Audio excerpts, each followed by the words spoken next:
હવે હોય ને ધોકો ઉપાડીને હેડવાની તાકાત નહીં. ઈ હવે સોર પકડવા આયા છે. એટલે વાઘુજી મારી વાત સાંભળો. તમારા ઘરમાં કોઈ ફૂંચી ખાવાય નહીં એટલે તમને સોરની બીક ના હોય. આટલા વર્ષથી તમે જ પૂરું કરતા આયા અમારું. તમે ખાલી હોજ હવાર ખાવાનું જ પૂરું કરો, ભેગું ના કરો. અલ્યા સોર તમારા ઘરમાં આવીને શું લઈને હાકા તાણે ખોટી બધી અફવાઓ જ આવી છે. આજે ગામમાંથી વાત આવી કે ચોરી થઈ. વાત ખોટી છે. હા સાચી વાત છે. સાચી વાત છે. કદા ઘેર ચોરી થઈ? અરે જોનતીરાની હે. જોનતીરાની હે. હવે જ્યાંતીના ઘેર કોઈ ફૂંચી ખાવાય નહીં, ચોરી ચોથી થઈ છે. થઈ છે. આ વાત સાચી છે. 2 ગ્રામો ચોરી થઈ છે. રૂપિયા 3 લાખ ની. અલ્યા ભાઈ હું ગામમાં જો તો હાલ મને સમાચાર મળ્યા પાકે પાકા. ઓવે હરીભાઈ તમે ગામમાં જે કેટલું થયું? ગામમાં જે કેટલું થયું? 20 વર્ષથી અમન ગામમાં છે. અમારે જ જો ગામમાં હું પણ મારી કોમ ચાલી આવી છે. આ વાત સાચી છે. તમે તાર વાત કરજો, ટેકો અમે પૂછ્યો. કારણ કે તમે બધાને હું મોટો કહું છું. હા તો શું કહું? આ તો ઘૂમતા આકા તમે વડીલ છો, વડીલ. અને તમે જ કોઈ કરી શકો. ભાઈ સરપંચગીરીમાં તમારે રહેવાનું છે, ગુજરી જવાનું છે. તો ઘૂમતા આકા આ બધું શું છે? અડધી રાતે ધોકા મારા ઘેર એ ગમે તે હોય. અરે તમે 500 વાગે વાત કરો છો, આવી ગયા અને મારા 1500 વાટો સર રહી ગયા. એમાં તમે પાવર કરી રહ્યા છો. અહીંયા અમને ખબર નહીં પડતી હોય. તમે રાતે ભજીયા વેચ્યા અને મેં સાવણ વેચ્યું. એમાં હું રહી ગયો. મારા અહીંયા કોઈ ના આવ્યો અને તમારા અહીંયા વોટ આવી ગયા બધા. એટલે અમને ખબર નહીં પડતી હોય. વાત કરો છો તે. ઘૂમતા આકા મારી વાત સાંભળો. ગરદી રીહો હોય ના કાઢો. મુદ્દાની વાત કરો. મુદ્દા હા, જે કહેવા આવ્યા છે એની વાત કરો. હા. વાત એવી છે. જો તમને કહું તમે ગમે એટલા વોટે આવ્યા હોય પણ આવતી વખત તો હું ના જીતું નહીં તો મને કહેજો. હા હવે ઘૂમતા આકા ઈ વખતની વાત ઈ વખત રહી. આ તારે શું કરો મારા ઘેર આયા તમે? તમે ભજ્યા વેચો તમે માવો વેચવાનો. અરે મારો નાખો કે પડતા. અરે ભાઈ આ 2 પગે ઉભા છી તો છૂટી પડ્યા છી તો બીજું તારે શું કરી લે? અને મને તો ઈચ્છવા હતો કે અરે સરપંચમાં આવશે નહીં એટલે કોઈ નહીં કરી. અને હું તો કઈ વગાડી કહેતો તો આખા ગામને કે મને સરપંચમાં લાવો પણ મારા ઉપર કોઈને વિશ્વાસ ના કરો. હવે ઘૂમતા આકા એવું નતું. તમને સરપંચમાં લાવવા હતા પણ તમે ભણેલા નહીં. અહીંયા ભણેલો તારો બાય નતો તો 5 વર્ષ સરપંચમાં રહી ગયો છે. વાત કરે છે તો બોલે. ઘૂમતા આકા મારી વાત સાંભળો. હમણાં ચોર સાઈડમાં પડ્યા રહે અને એકથી ધોકા બહાર વાળી નાખ્યો. ઓય મારા બાજુ નામ ના લ્યો. અને મારી વાત સાંભળો. મારા બા જાણે સરપંચમાં હતા ને તાળી આ ગામમાં ચોરીઓ નથી થતી.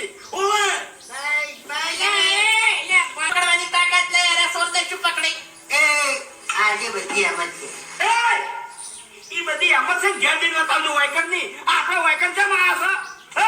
આ ચોર બાબતની વાત કરવા માટે અલ્યા ઈકર તો મોટા ઉપાડે હેડ્યા હતા તો વાત કરો કે એની. પહેલી વાત તો બકાતને ખોટું ના લાગે. થોડોક છોટો રહીને વાત કરી મારું મોઢું પડી નાખ્યું.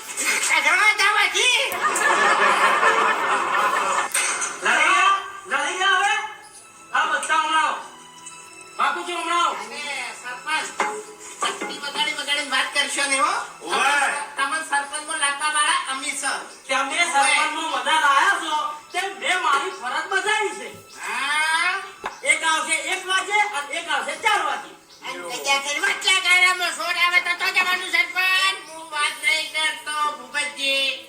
પોલીસ વાળો આવે આપના દાડો ના પડી રે. ભૂપતજી તમે મારા હારી આયેલા છો. ના લ્યા ભાઈ તમે જો જિંદગીમાં રહી ગયા છો. શું હતું? કોઈ નહીં. હવે શું કરવા કેવું પડે? ઉડના રહેવા તારી મોટી વાતો જ ના કરો.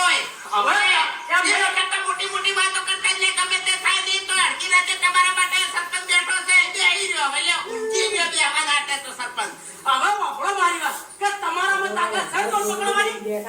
જો આમાંથી કયો ચોર પકડી લાવે છે તેને મારા ઘરના 50,000 ઇનામ આલ્યો હું. જો ભલે દાદા જાગવું પડે તો જાગવું પડે પણ દાદા જાગીને આ ચોરને મારે પકડવો છે અને સરપંચ જોડેથી 50,000 નું ઇનામ લેવું છે. એ હરીભાઈ તમારા મગજ છે ભલા આદમી. ચામ એમ એકલ દુકાનના ચોરને પકડવા ના જવાય. કેમ ભૂપતજીની વાત તો આમ તો સાચી છે.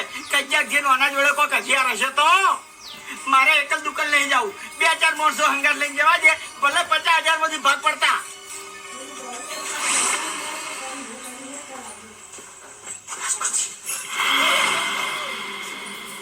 તમે જાગતા જગો જાગો યા તમે તો ચોરની બીકમાં ચોર આવ્યો છે.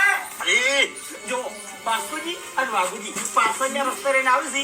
આપણે આગળના રસ્તે રહીને જવાનું છે અને મને પકડવાનો છે. હેડો હેડો.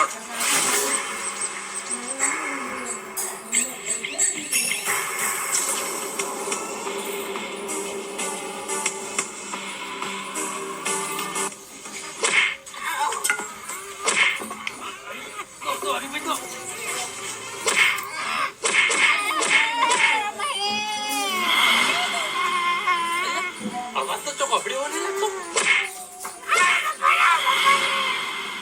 અલ્યા તારી ભૂમતા કે તમે બે તેરે નામ કા કુત્તા પાલુ જબ હરખો જોતો ખરા.